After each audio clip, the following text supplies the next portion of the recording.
welcome back, assuming you come back.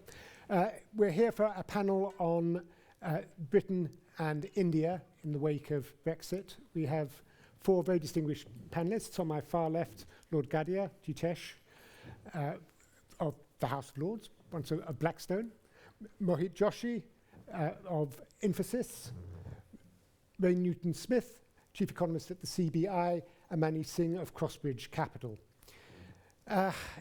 A lot to talk about. We are talking, I guess, about two countries which have been through very big upsets and shocks this year. Britain, one introduced by the electorate in June. India, one introduced on November the 8th by the Prime Minister when he cancelled the withdrew the 501,000 rupee notes and withdrew 86.4% of currency from circulation, which is quite a lot for any country to go through. But I guess we won't be talking about demonetization first. We'll be looking at India-UK relations. And it's striking, I think, that I believe the first country that Theresa May visited as Prime Minister post-Brexit was indeed India, a sign of the importance the government attaches to the future relations. And with her on that mission was Jitesh.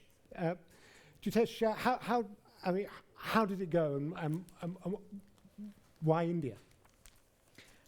Thank you, Simon. Look, I think it was clearly important to demonstrate, given the investment that her predecessor, David Cameron, had made in building a modern partnership with India, that there would be an element of continuity. So I think it was, a very strong signal that Theresa May basically decided that she would make her first bilateral visit outside of Europe, and indeed her first trade mission as Prime Minister to India.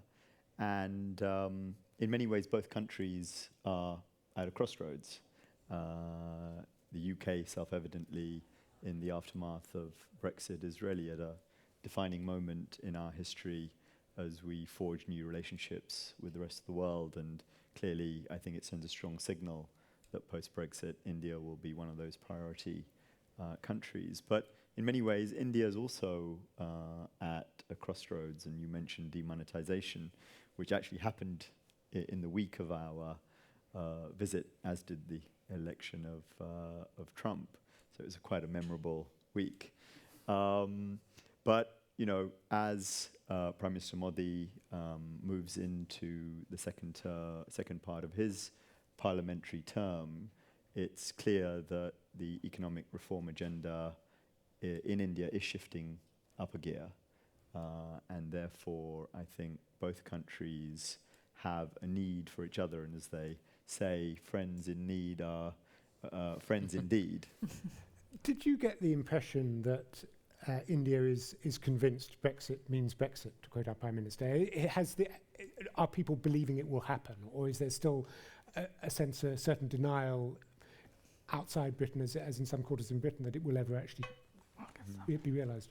I think, if you're several thousand miles away, to be honest, and you follow it through, maybe half a column in the Hindustan Times, you're actually quite detached from making a judgment call on it. So I'll be honest, I think a lot of Indians are scratching their heads, and obviously we're there in the immediate aftermath of the High Court ruling. So there were a lot of questions actually from many people and business leaders out there. Will this ever happen? What form will it take? And I think on balance, people are coming to terms with the fact that, look, this is likely to happen, and therefore we should try and sort of look through it and actually look at what the consequences are, but also, frankly, what the opportunities are that could open up. And I'm sure we'll be discussing those opportunities on this panel. At that point, let me turn to Manish, because Manish, you've written a newspaper article in which you talk about, I think, prime opportunities that Brexit offers for UK-India relations. Could you like to elaborate on that? Sure. So, what I think is that, UK is a service economy, there's no doubt. So people keep talking about that UK-India trade relations are 18th because basically India does not manufacture enough to export to UK, and UK does not manufacture enough to export to India, which is exactly why the situation is. If you see, when you say UK is a service economy, 80% of the things we do in this country is services. So it's largely a service economy. And UK is second biggest exporter of services in the world. I mean, UK exports more services to Luxembourg than it does to India. So what I see that if you grow as an economy, that's where you move. You move away from manufacturing to services. You've seen UK transform from agricultural economy to manufacturing economy as a workshop of the world, 100 years ago, and then transform from manufacturing to services. The big opportunity for India and UK is going to be in services, and financial services in particular. If you look at the advantages that London has, as center for insurance and center for banking, and we were talking about just before we came here, every time there's a problem in Western world, you have emerging market sell-off. Why? Because the structures are not very strong, and capital is coming from abroad. And that is exactly where I see India and UK have a huge opportunity to work together, to get the capital market going. Look at why do we have problems in India around bank recapitalization. There is very small bond market. So everything has been funded by banks. So it's an intermediation business where the person making the loan has no skin in the game. When you have bond market, you have a direct skin in the game. So what I'm saying is that India has a lot to learn from the expertise of London, and that's exactly where these relationships should head. And that's where India can benefit, and UK can also play a very important role. Another point you made in that article was that English law will be a very important bond between the two. How come? Of course, so if you look at how the contracts are drafted, so I'll give you another statistic. So if you look at bankruptcy and solvency law, India ranks 137 in the world. UK ranks 18. There's a huge amount of improvement that can be made. Without a contract law and bankruptcy law, you cannot have a financial market. If you can't have a financial market, you can't have an economy. It's very simple. So, and English law could be a big underpinning of that. I mean, of course, the Indian system is not exact copy, but copy of what you have in this country by way of legislature and law. So you can base your things on that and just grow the capital market. And that's when the JETCO was set up, the Joint Economic Committee that Prime Minister Cameron and Narendra Modi, they did set up. That was the whole focus of that. How do you get these things going? I mean, if you compare, and I don't like to compare India, China all the time, but China has made such a huge progress to the extent that now they're building nuclear plants in this country, where India has been left behind because we just cannot seem to be getting off the ground in putting all these laws in place. And that's exactly where India and UK has a very harmonious relations to build upon. Thank you. Mohit, could I turn to you and look at one particular company's, your own view of all this? Yes. You employ, you were just telling me now, over 200,000 people. You're a multinational. Yes. Can you just sketch the role that the UK plays for you globally now and how that might change post-Brexit? So I think, Simon, from our perspective, there are 3 points, right? The first is that the UK is a very important market for us. As you mentioned, we're about a $10 billion company in terms of annual revenues. And about a tenth of that is from the UK. So we get about $1 billion in revenues annually from the work that we do in the UK. We have over 3,000 employees in the UK. We're continuously looking to expand. We're setting up, centers outside London in the north of England. So it's a very important market for us. Brexit does not really have a direct impact on us because, it's not like the financial services business where we're dependent on passporting. We have a thriving business in continental Europe. We have offices in Dublin, in Amsterdam, in Zurich, Geneva, pretty much everywhere in Europe. And those will also obviously continue to grow.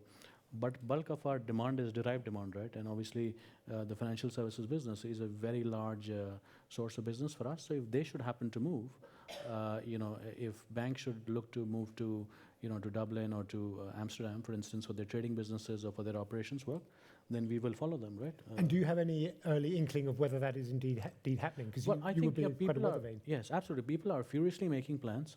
I think there are 2 parts to this. One is, it is not just the operations piece that will move or the technology piece that will move. A lot of sales and trading jobs will move as well. I think part of the jobs will move to Dublin just because, it is English speaking. Some jobs will move to Amsterdam because they have a fairly large community of bankers there already. But the largest part of the business will actually move to the US, right? It will move to New York. You will have New York as the alternate to London, not the UK. We are seeing signs of interest from our clients in our capabilities and our setup in Europe. We have actually almost coincidentally in the past 2 years set up a fairly large operation in Dublin. So we have 500 people working in Dublin just now, and clients are interested in that. So we don't see any immediate impact, but we do see that it is something that could potentially happen. That's the first part. The second part is, which is not directly related to Brexit, but we are getting, we have some concerns about how the UK views international talent or talent in the future. As you know, we've had some changes to the Tier 2 intercompany rules, right? So just in the past 5 years or so, the requirements for, minimum compensation for Tier 2 visas has gone up by, by over 50%. In addition, there are skills levies, there are national health levies, and we've been talking to the government about this, and to be fair, the government has been pretty responsive, and we believe that this is a one-time thing. It is not something that will be tapped on a regular basis, but that is a concern. What is the UK's view on international talent in the future? The third point really is to really reflect what Manish was saying. I believe there is a huge opportunity because there are very complementary skills in both the markets, even for the work that we do in technology services, right? If you look at it, the UK is a powerhouse when it comes to cybersecurity, for instance, largely because of the expertise that has historically been built up with the GCHQ. There's a huge amount of design capability. On the other hand, we have a significant level of capability from our India centers as well, purely in terms of scale. So if you marry the two together, right, you really have a world-beating proposition. So if we combine both of them, I feel that there is a great opportunity for synergy between the two markets. Just in parentheses, I found that very interesting. I didn't know that GCHQ had made Britain a hub of cybersecurity. Well, it's the talent coming out of GCHQ, even for the commercial market, is one of the main reasons why the UK has such a prominent position in cyber just now, why it is thought of as a thought leader, globally for companies, right? I mean, companies across the world regularly go to GCHQ briefings. Interesting. Rain, we've heard a lot about the complementarity of these two economies, how much they have to offer each other. Is that a view widely shared about by your members? How high up their list of priorities is India? I mean, absolutely. I think there's a lot of opportunities for the UK and India, and I think they sort of fall into three areas. I think, first of all, you have to, and I'll say this as a sort of economist, I think as you look ahead to what the world will look like in 10 years' time and 20 years' time, I think the sort of rising middle class across Asia will continue to be one of the things that defines the global economy, and India is such a big part of that. And just from a pure sort of demographic trends, there's still so much growth to happen in India, and I think in part because of some of the reasons that people on the panel have said, the UK is really well placed to tap into that. There'll be rising demand for healthcare, for financial services, for higher education, for some of the things that the UK really has a comparative advantage in that. So even from that, kind of global macro trend point of view, I think there's a real opportunity for the UK. I think there's also a political change in India as well, which is driving this. And I think Modi, with his reform agenda, is really trying to make India an easier place to do business. And it's still something that India does need to make strides on. I mean, they are they're still only 130 out of according to the World Bank's ease of doing business out of almost 200 countries. So and Modi has a real objective to make it easier to do business. And, I think he did want to make them 50th in the world by 2018. I don't think he'll make that target. That may be a forecast that I can say I think will be missed, but you can see the intention is there, and it will take longer, I think, than he had hoped to deliver on that. But I think some of the reforms that he's doing will be important within that. And I think also from where the UK is now, and we're obviously changing our relationship with the rest of the EU, and that will be important in terms of our trade and continue to be. But clearly one of the things the UK does need to do is to look more broadly, to look at how competitive we are internationally, and a lot of that is around strengthening our relationship with India and tapping into there are already good, and I think we sometimes get a bit too obsessed or focused, and maybe economists are to blame for some of this around trade agreements themselves. There's a lot of business that is done not through a trade agreement being in place, and you know, I mean, some of the work that we've done to look at, you know, what is the UK's role in India? You know, around 7% of the private sector workforce relies on UK businesses that operate in India, and that is there without a, you know, a sort of formal free trade agreement in place. And there's much that can be done and built on in terms of opening up sectors to foreign direct investment, both in India but also here in the UK, and we have some great examples of that here. Do you share Mohit's optimism about the UK's attitude to accepting foreign talent?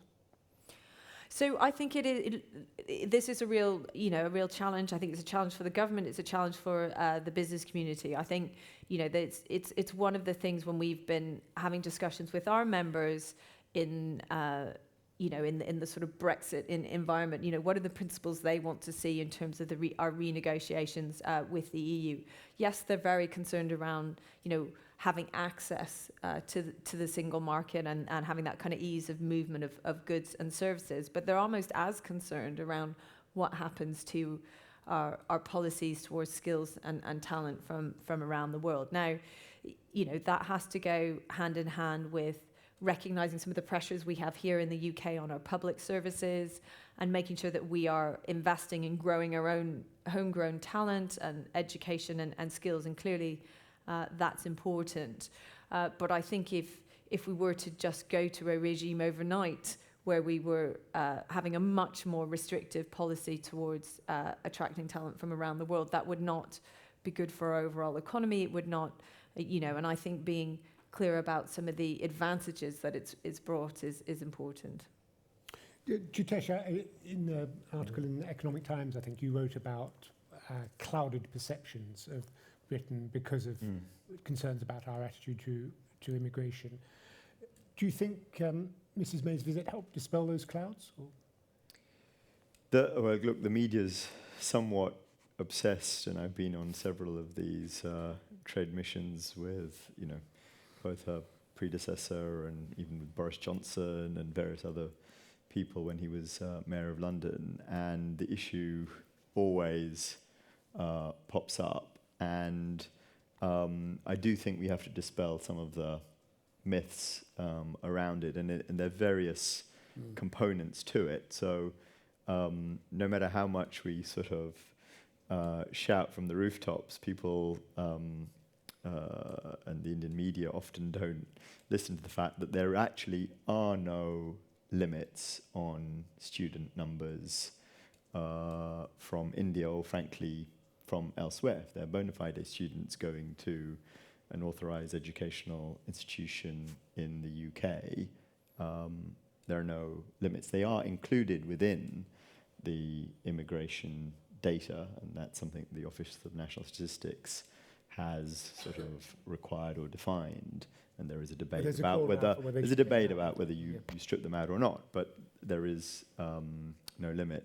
And I think, unfortunately, what's happened is that we have had a history of these so-called bogus colleges, 920 of which have actually been shut down. And as a result, if you look at just the headline numbers, by definition, you're going to see a fall. But if you actually look at that data on a like-for-like basis, the numbers are actually broadly flat. So there hasn't actually been a reduction in Indian student numbers in the way that people would like to characterize them. I think in relation to other forms of migration, Mohit mentioned Tier 2 visas, so intercompany transfers. I mean, that basically the threshold has gone up from, I think, around 20,000 to from 34 to 41. Yeah, 41, yeah.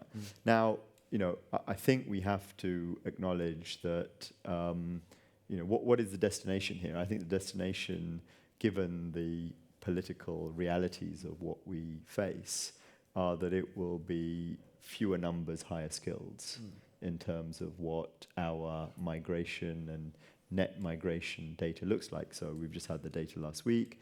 It's 335 thousand at the moment, and compared to, I think, a political narrative that wanted to bring it down to tens of thousands. What will happen? Well, we obviously don't know yet, but I suspect it will, like many of these things, there'll be a happy medium in between.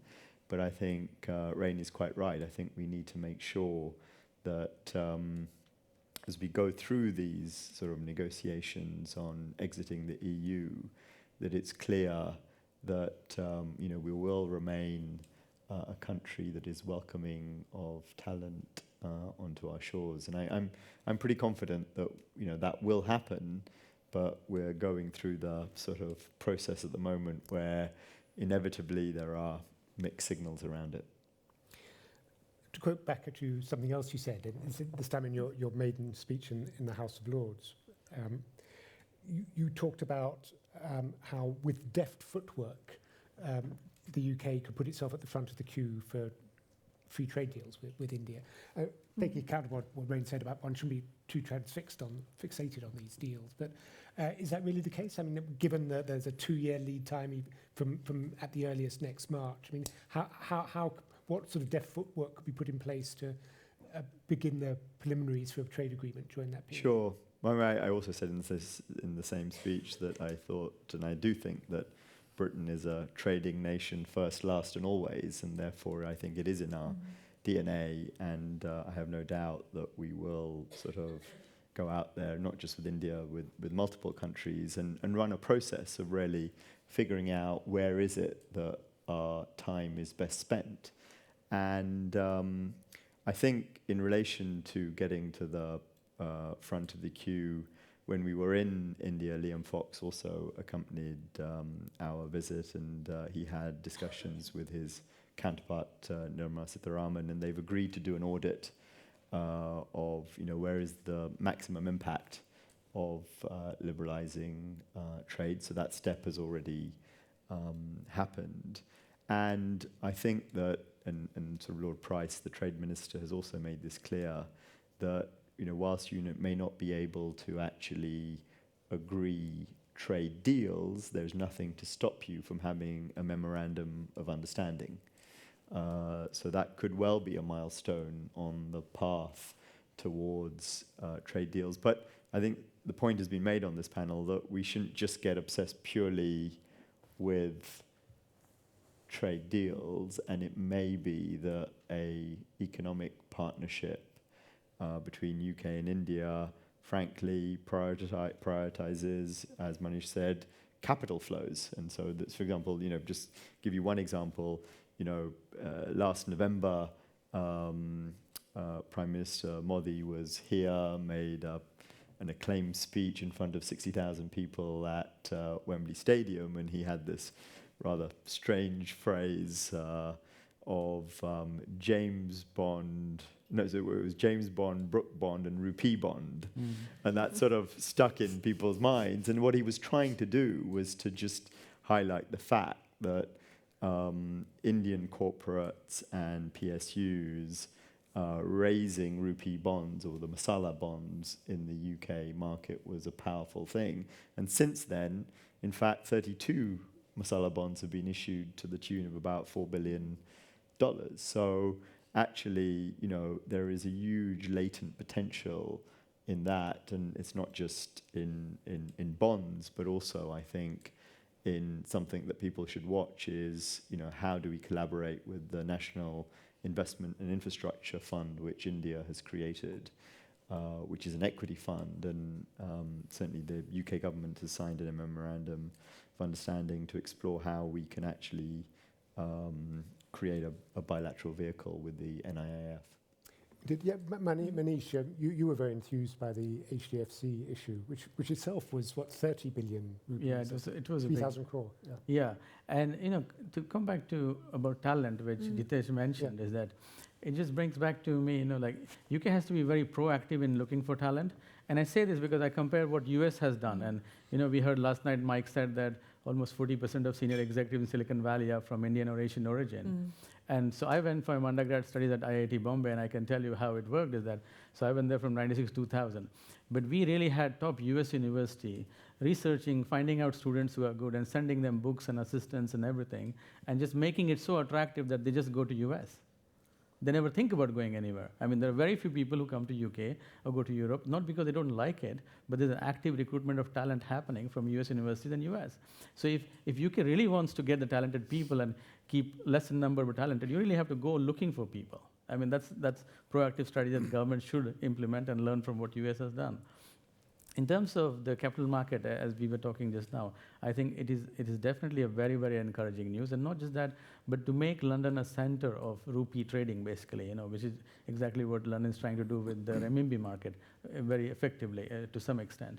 And I think everyone talks about Europe, the whole manufacturing powerhouse of Germany and everything. And sometimes I look back and think about that, is Germany making a strategic mistake in being only a manufacturing powerhouse and doing not much in services? And when China moves this scale up, when they need services, they're going to come to UK, not to Germany.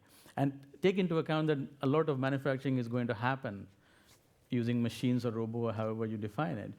And we see this in India. So if you go to Pune, which is a small city in Maharashtra, you have 600, 700 German companies, small companies operating there, because they have to shift the whole supply chain.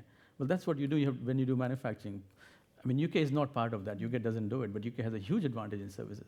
So if we work with Indian government to open the insurance sector, the legal sector, I mean, these are huge business opportunities, which probably India realizes that it has to really capture this market, but it has to be a very collaborative effect. It should not be about, people should not make statements like at one time we used to run a quarter of the world. I mean, imperialistic speeches should not be made. It should be a very collaborative way of working with India. And you have a huge opportunity opening up of English-speaking nation. People speak English. In India, you can get by if you speak English.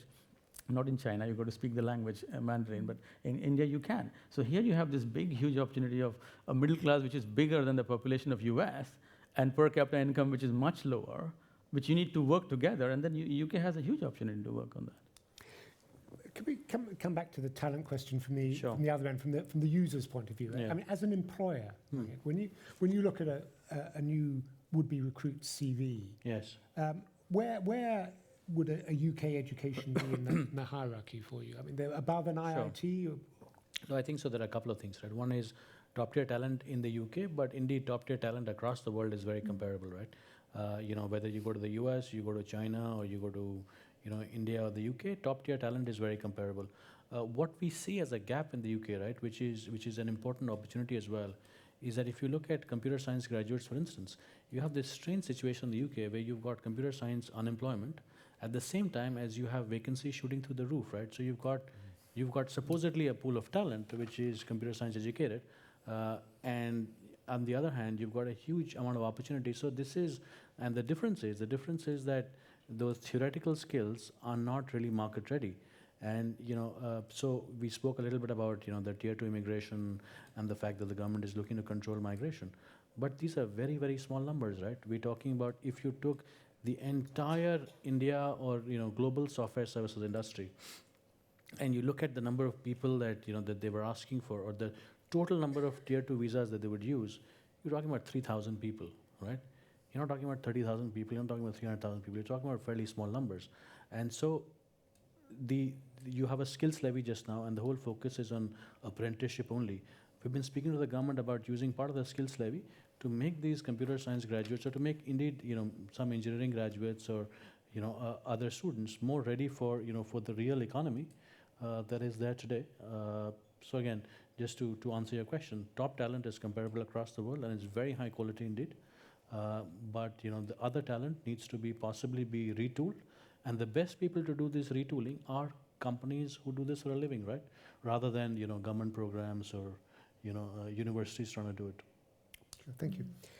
I mean, if I could backtrack a bit to the conversation on trade agreements. So both you and Jitesh have said, look, don't think that that's all it is about. Nevertheless, without one, as Manish has pointed out, we do less services trade with India than we do with Luxembourg. We do less total trade with India than we do with Belgium, with what, 100th of the population. It would seem that given the barriers there, that a trade agreement would be worth pursuing. No? Yeah, so I wasn't. It wasn't to say that we shouldn't look to negotiate a trading agreement with India, but I think it's partly around sort of sequencing and that not being the only way in which business can be done, and I guess, you know, and also trade agreements do work slightly differently with sort of services. It's less around tariffs and the role, you know, tariffs are more around sort of manufactured goods. I think where it matters more is around the harmonization of regulation, which is why working on trade deals and services is more difficult, because for it to be easier, you know, you need to have, you know, take professional services. If you're going, you need to have recognition of the same sorts of MRSs, standards, and you know, be that from, you know, what does a qualified accountant, you know, what is certified? Those have to be agreed standards for that, for you to be able to trade in accountancy businesses easily. So I think it's partly around, and some of that sort of harmonization can happen without having a sort of formal trade agreement in place. But I think, you know, undoubtedly, as Jitesh was saying, you can have conversations around, you know, how can you look at trade agreements that are already in place and what could be transposed that you could borrow from. You know, you don't need to start from a blank piece of paper. So there are certainly models that can be looked at with India and the UK. So that certainly should be one of the priorities.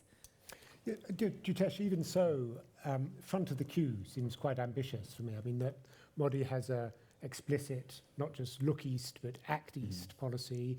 India's deep into these prolonged negotiations on the Regional Comprehensive Economic Partnership, RCEP. That surely is where their trade negotiating emphasis is going to go. I think I also made the remarks in the context of the EU-India FTA, which has been going on since 2007, and after 9 years, it's clearly at an impasse. So, if it's got that far, indeed, and therefore, you know, I think it is relative, certainly to the, you know, where Europe is. I think we can definitely get to the front of the queue. I think clearly, you know, the biggest prize, given the shape of our economies, as has been said, is on services. And wherever we have a discussion about services, we do then come back full circle to migration and talent issues.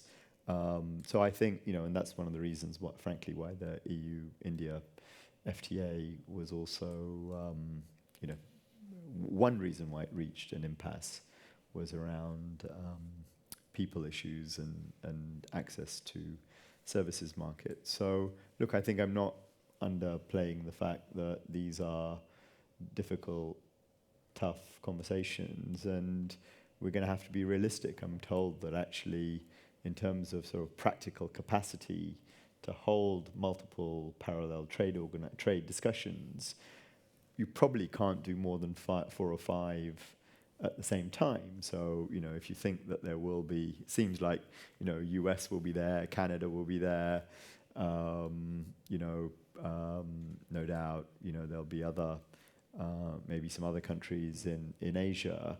India has to also, from our perspective, look as if it's going to yield something within a reasonable time frame for us as a country to logically prioritize it. So I think there'll be you know, what will happen, what's happening at the moment is, you know, as we see Liam Fox pop up in many parts of the world, as well as accumulating air miles, I think what he's doing is going through a discovery process to actually rank, you know, where is it that we as a country need to, you know, prioritize our initial discussions. Yeah. Manish, you laid a lot of emphasis on the opportunities in insurance, in particular within financial services. I mean, do they not also run up against these same issues of the mobility of talent? Well, not really, I would say. And I'll point out specifically, you know, if you look at country, I mean, what gives you the longest term capital to deploy in an infrastructure project or a big project of 10, 20 years? It's insurance capital. I mean, that's how you fund your long-term project, because you have long-term capital. So in India, if you look at LIC, I mean, the biggest insurer, are they using this capital to fund projects? No. A lot of it is lying in cash, a lot lying in maybe some percent in equity, but not in big infra financing, which is done in Western world by, big corporate houses, big insurance companies or big private equity houses, but these houses are not operating in India. So I'll give you a statistic. So the interest rates in India is around 7.5 or 7. But if you really go and look at cost of capital for small businesses, it's much higher. And it's not because capital is not there, just that the right form of capital and the method is not there to give you. So if you do unsecured lending, the cost is very high. Cost of capital is one of the single most reason I would say that you don't have many small businesses coming up and doing business. It's not because of lack of demand, it's a supply side thing. You have a complete constraint on supply side, which doesn't bring the cost of capital down. And that's exactly what the financial markets do, because it's an intermediation business backed by legal laws and contracts, which does this thing. And I see that completely lacking when I compare what we do in insurance sector in this country or rest of Europe and US and where we are in India. So it's a very, very nascent stage. So it's almost like not just the infrastructure, but also building of knowledge, a transfer of knowledge in how you should do your system and how you should run your system. And it should not be seen as you're pontificating on something, but holding hands together and working and developing the whole system. So because when you talk about infrastructure in India, to me, it's not just about road, it's about this financial infrastructure really, which Prime Minister has put on stress. So when you talk about one of the reasons why you have all these queues in front of bank in India and demonetization, because people do not have bank accounts. Now that is one of the things with Prime Minister Modi put right at his first focus that Jan Dhan Yojana, everyone should have bank account. So you're talking about really building infrastructure from ground up and learning from what has already happened and being part of that. So I see that as an opportunity really, where it just opens up. And because if you are working and helping it out, you will have a share of the pie to work on. So for me, government-to-government relation on policies and group discussions. I remember I met a very senior finance minister of a state in India, and I had a one-to-one conversation and I was startled by what he asked me. He said to me that, Manish, we hear all these ratios and numbers and CPI and all. Can you give me a short note about what these things mean? Now, this person is very knowledgeable. I have huge respect for, the mandate he wins, but just that tells you that sometimes people are so busy doing politics, they just do not have the time to equip themselves with the knowledge on which they are going to make decisions. And I have huge respect for this person, and he's a mentor to me, in a way. But so what I'm saying is that there's so many avenues you can cooperate and be co-opt and be part of the system, and that is going to pay the dividends. Because you're not trying to say, we just want your business, because clearly India will have a lot of business to give, but what do you want to do to get this business, and how much are you going to get involved? And that's where I think the policy in this country should favor, and it's not just about government relation, but business to business, bureaucrats to bureaucrats, various levels you have to start interacting with India. And do you think that is happening, Mohit? Yeah, so I think the interactions, between businesses are absolutely happening. We know both from how many UK businesses are investing in India and how many are happening here, and even in on the trade visit that Theresa May led with Jitesh, we know there were 1 billion in deals that came off the back of that. So I think there's certainly positive grounds to build on. And I guess sort of picking up on some of the other threads, I think we do need to prioritize our sort of trading agreements. And clearly, I think when we look ahead, the EU will continue to be our biggest trading partner now and into very long stretches into the future. That is, they're 45% of our trade at the moment. So you really, while and I used to lead work on emerging markets and China in particular, and also closely on India as well. And I am a true believer in the potential within those countries and how much they influence the kind of global economy. But you've got to look at the starting point in terms of the numbers. So it is right to sort of prioritize the negotiations. But I think beyond that, it is looking to the US and to China and to India beyond that, because you need to look at where the potential is over the next 10 years. And I think also when we come back to the sort of skills and talent, I think sometimes we do focus a bit too much on graduates and where our graduates are ending up. And I think, and I'm a strong believer, one of the UK's best exports is our higher education. But when you look across the workforce in the UK and in countries more generally, it's non-graduates that are the majority of your workforce. So I think we do need to think about how we're building skills within the UK and making sure that young people are leaving school with the right sort of skills to enter the workforce. And over the long term, that's how we will help to build our growth. Thank you. We've only got 15 minutes left, so I'd like to open it up to questions if there are any. Please, could I ask you firstly to wait for a microphone so that you can be clearly heard throughout cyberspace, which is listening, and to introduce yourself. Zimmermann, Deutsche Welle. I have sort of a thought experiment that I'd like to challenge you all with. As you were pointing out, the UK and India don't do that much trade. And if there is an opportunity, it's not going to be in manufacturing. It's the Germans that do the manufacturing. And what does India actually need? It needs infrastructure, it needs education, and it needs to solve the problem of all these unbanked people who've got no insurance, no bank account, all of this missing. And it's not clear to me that a free trade agreement with the UK is going to help with that. If you were going to design a solution to the two main problems, the unbanked population that are not part of the financial system, and the infrastructure that's missing in India, and you wanted to solve that problem, and you were going to invite a bunch of experts from other countries and from India to get together in a 7-day workshop and come up with a design, would you not be better off getting a bunch of people from Silicon Valley, as well, some Londoners, but mostly Silicon Valley people, to just do it from a fresh sheet of paper to solve the unbanked problem? And also, wouldn't you be better off with a combination of Silicon Valley people and Germans to work out how to build the infrastructure and build to do that? And by the way, to do the education, because the German dual apprenticeship system, the 3-year apprenticeship, half school, half learning on the job, is, according to a lot of British people I talk to, vastly superior to what we do here. While our panelists are thinking about how to answer that and whether Rain and I should just disappear and puff the smoke, I did love one way of solving the problem of the unbanked in India. You heard this, that millions of fake accounts were created when the banks were told to that they had to get more people into the banking system. There were lots of zero balance accounts, they were called. This was a big problem. So individual bank officers took it upon themselves to deposit 1 rupee in each of these accounts, so there would no longer be zero balance, but, which I thought was a wonderful solution. But please, should we go run on the column? Do you have any responses to that question? I mean, I'll have to have an additional go while other people think about it. I mean, the answer is in here, surely. I mean, we know that already the way banking is changing, and it's true in India, but also across a range of markets. People are leapfrogging technology, and you can use your mobile phone to do most of your banking.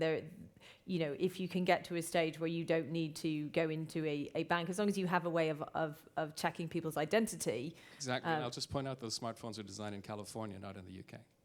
But it doesn't. In the end, in global trading, it doesn't matter where it originally was designed, because we can trade. And as you say, I think it is around bringing together the financial services with telecommunications and putting that together. And I guess also on the infrastructure, I would just say that actually it's one of the lesser known things. Actually, one of the UK's most successful export is our consultancy around infrastructure. And actually, the UK is very good on some of the larger. We are actually a big investor in infrastructure around the world and delivering some of the big infrastructure projects globally. So it's a bit of a misnomer. And I'm not saying, I think, and we at the CBI are clearly advocating that here in the UK, we need to do better on improving our own infrastructure. But actually, when we commit to doing a project, generally British companies deliver quite well on infrastructure, and we've managed to export that around the world. Though I take your point, we can learn more from the German. I think I have to say, and I'm going to sort of bat back, because I mean, clearly this is a question by, no doubt, a self-serving question by a German who was probably educated in Stanford. So, and just designed in London. And so, by the way, you said designed in California. Remember, the chief design officer of Apple is a Brit. Yeah. So don't forget that. And the Delhi Metro was actually designed by Mott MacDonald, which is a fine British firm. So, but seriously, you're on infrastructure. You're absolutely right. That is absolutely, one of the key challenges of India, and I referred to in my earlier remarks about the National Investment and Infrastructure Fund, and I personally am quite excited, although it's a nascent project. They've just recruited a very talented CEO out of the IFC, who used to be part of their global infrastructure group, Sujay Bose, who had the pleasure of meeting with while I was out on the trade mission with the Prime Minister. And, if you look at the next 5-year sort of plan for infrastructure, which is about 830 billion, clearly a lot of it can be financed with debt, but there is an equity component that needs to be financed as well. And frankly, India has to, unlike, say, China, will remain reliant on imported flows of capital. So I think there's definitely things we need to do, both in terms of the capital provision, but also in terms of executing and de-risking those products. And then in terms of the financial inclusion agenda, I've been amused in these last few weeks to hear about the British acronym JAM, which is just about managing, but India actually has had a JAM for several a couple of years, or certainly several months, which is the Indian JAM is the Jan Dhan Yojana, which is the financial inclusion agenda of opening bank accounts, and 255 million bank accounts have now been opened through this program. Then the A is Aadhaar, which is the National Identity Scheme program. And then M is the mobile phone database. And this has enabled the disbursement of payments, benefit payments, and eliminated leakages. And if we take that, the JAM, the Indian JAM, together with what's happened with demonetization, I think that could be a massive spur to a cashless society. And frankly, I think, in terms of, say, the fintech sector in the UK, it's a massive market opportunity that I know that, certainly my colleague Mohit at Infosys, where they have a big focus on fintech, I'm sure they'll be taking advantage of that. In fact, the more I think of your question, I think the Silicon Valley problem, right, the underlying technology problem is already solved. What you have in India with Aadhaar, right, the ability to prove your identity based on who you are, that is through your fingerprint or through your retina scan, rather than what you carry, which is a piece of plastic or a card. That problem is already solved, and it's the first major market where that problem has been solved. So you have close to 1 billion people with biometric identity, and you can use that as a foundation for payments, for banking, for everything else. It is the other pieces of the puzzle, right, like the access to capital, the prudential rules, a skilled workforce, the ability to assemble complex financial products, the ability to have exchanges and markets that reflect the underlying products. I think that is where we need help. The underlying technology stack, actually the Aadhaar stack, is something that should be exported rather than us importing something which is far more primitive than what Aadhaar already provides. Thank you. We have another question. Manish, did you want to add anything? Yeah, I just said that we should also look at, in India, truly we are developing now a single market. So if you talk about the goods and services tax, that is really going to change a lot of things, And also Prime Minister is putting electronic procurement. Procurement is going to be done electronically. So there's a lot of infra being built, really, which is going to give a lot of dividend going forward. Before I pass the mic on, can I just briefly make 2 very quick points? One is, I'm really glad that this is an equity fund, because the worst mistake a developing market can do is get indebted in somebody else's currency. Please don't be in Argentina. Exactly. And second, this is such an exciting time for India. I have a lot of admiration for Prime Minister Modi and what he's trying to do to bring this entrepreneurial attitude to India, and keeping my fingers crossed for you. These name cards are designed like an eye test, but I think I can read that it's Richard Templar of Imperial College in London. Please. Yeah. Yes, I'm Richard Templar from Imperial College London. In fact, before I ask you your question, I'm also going to say that the chips inside all mobile phones are designed by ARM, a British company. So I think we do one or two good things. Just wanted to get one in there. We'll have a football game afterwards. Yeah, I know. We're being sad and pathetic, I know, but it's the end of the day. I'm going to throw you another googly. It seems to me that there's the biggest market opportunity that exists, the biggest opportunity space that exists, was declared almost a year ago in Paris and has been ratified by the majority of countries this year. And it's to create a new type of economy which is low carbon and has a huge diversity of opportunities. And India is a country which has a huge challenge to it from climate change. Already, I think it's probably.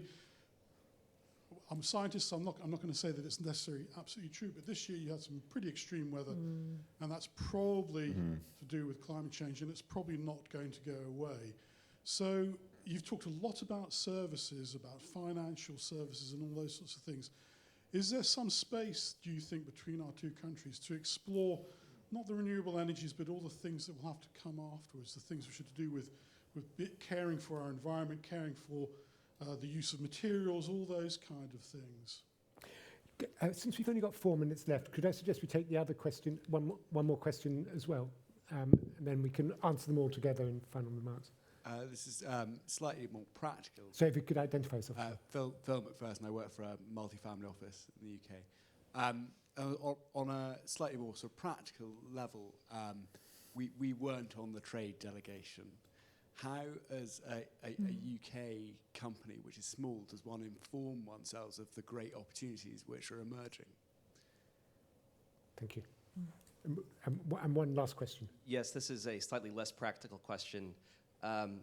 When India is the world's largest democracy, its market is growing at, economy is growing at 7+% per year. The US has just elected Donald Trump, and Theresa May is focused on Brexit. Is there an opportunity for Narendra Modi to be the leader of the free world? Sorry, I forgot to ask you who you are. I'm sorry, Matt McGrath from Albright Stonebridge Group. Thank you. Thank you very much. Perhaps we could... can we start with you, Manish, and just if we could go along the panel answering which of those questions you feel is capable. So just to take the last question, I think that, so I was in Riyadh 2 weeks ago at Miss Global conference organized by Crown Prince Salman, and I heard a presentation from John Chambers, Cisco CEO. And he went on record to say that Prime Minister Narendra Modi is the top 3 people he has ever met in his life. It's just from way of his conviction of what he wants to do with India. So of course, India has many issues. So it's like when the change is huge, it takes a long time for you to realize that change is happening. But when you talk to people on the ground and how the changes are happening, and I do talk to people in India, and whether in the government or on the other side, you see a steely determination to make that change. I'll just give you one example.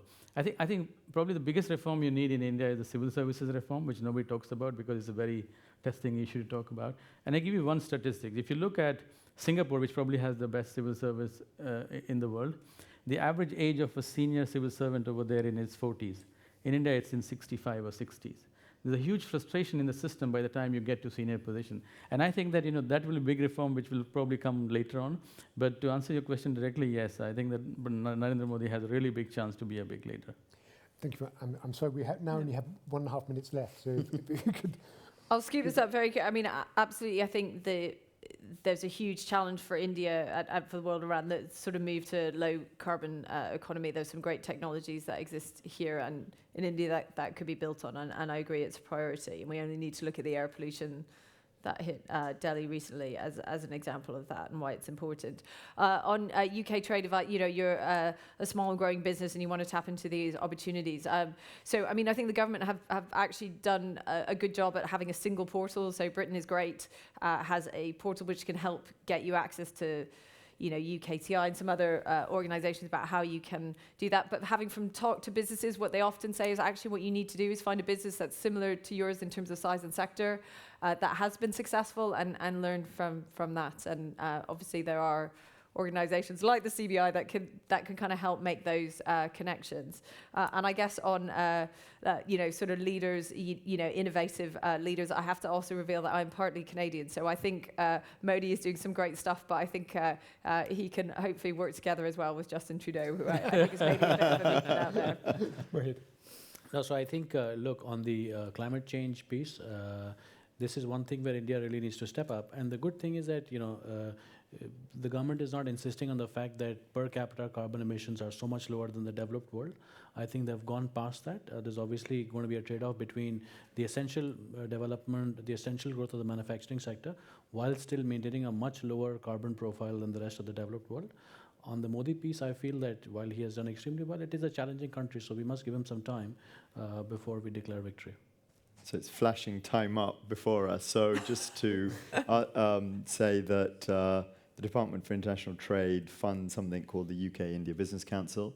And if you talk to me after, I'm very happy to connect you with them.